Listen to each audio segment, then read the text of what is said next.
അറ്റപ്പറ്റായ പാർട്ടിയെ മുന്നോട്ട് കൊണ്ടുപോകാൻ പെടാപ്പാടുപെടുന്ന കെ ചന്ദ്രശേഖർ റാവു താഴെ BRS വീഴും എന്നുറപ്പായപ്പോൾ സുപ്രീം കോടതിയുടെ കാൽക്കൽ വീഴാൻ പദ്ധതിയിടുകയാണ്. ദിവസം തോറും തങ്ങളുടെ നേതാക്കളുടെ കൊഴിഞ്ഞുപോക്കൊരു ഭീഷണിയായി തുടരുന്ന ചന്ദ്രശേഖർ റാവു താപവൈദ്യുത നിലയങ്ങളുടെ നിർമ്മാണത്തെക്കുറിച്ച് പഠിക്കാൻ തെലങ്കാന സർക്കാർ ജസ്റ്റിസ് L. നരസിംഹ റെഡ്ഡിയുടെ നേതൃത്വത്തിൽ കമ്മീഷൻ രൂപീകരിച്ചതിനെ ചോദ്യം ചെയ്തുകൊണ്ട് സുപ്രീം കോടതിയിൽ എത്തിയിരിക്കുകയാണ്. ഭദ്രാദ്രി യാദാദ്രി വൈദ്യുത നിലയങ്ങളുടെ നിർമ്മാണവും ഛത്തീസ്ഗഡിൽ നിന്നും വൈദ്യുതി വാങ്ങിയതും അന്വേഷിക്കുവാനാണ് കമ്മീഷനെ സർക്കാർ നിയമിച്ചിരിക്കുന്നത്. ഹർജി chief justice DY Chandrachud, justice JB Pardiwala, justice Manoj Mishra എന്നിവരടങ്ങുന്ന ബെഞ്ചാണ് പരിഗണിക്കുക.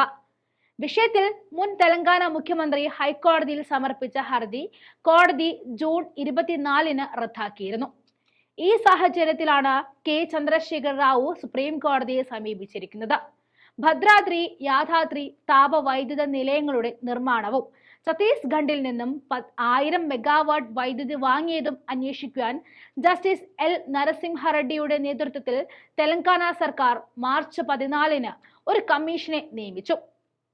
1952-ലെ കമ്മീഷൻ ഓഫ് എൻക്വയറി ആക്ടും 2003-ലെ വൈദ്യുതി നിയമവും അനുസരിച്ച് ഇത് പരസ്പര വിരുദ്ധമാണ്. അതുകൊണ്ടാണ് കമ്മീഷൻ റദ്ദാക്കാൻ ചന്ദ്രശേഖർ റാവു ഹർജി നൽകിയിരിക്കുന്നത്.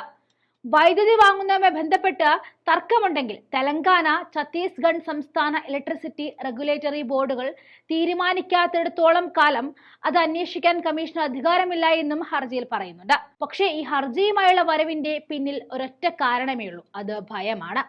ദിവസത്തിൽ 2 വീതം 3 നേരം എന്ന് പറയുന്ന കണക്കാണ് ഓരോ MLA-മാരും MLC-മാരും BRS വിട്ട് കോൺഗ്രസിലേക്ക് എത്തുന്നത്.